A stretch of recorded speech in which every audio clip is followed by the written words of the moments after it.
How's it going, everyone? This is Sean here from the Scale Model Car Guy channel, and today I am putting my entry in on the Peter Scale Hobby, his tuner build, and this is the kit that I will be doing.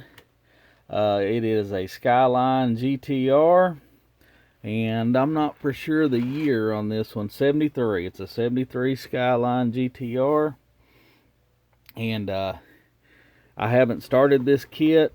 There you go. It's still there. The only thing I actually did do is opened up the hood right here because I had to resin cast some engine parts and stuff, and this car actually does come with an engine.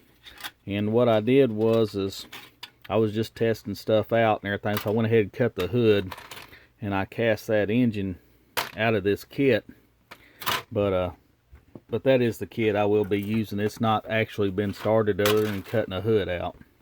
So this is my intro into Peter Scale Hobby. This is his tuner car. And there's not a time limit on it, so it'll be a while before I actually get to it, but I wanted to get my video out there, that way y'all know what I will be building. And alright, stay tuned. My next video will be a stash update. And thank you to all my subscribers, my old subscribers, my new subscribers. Thank you.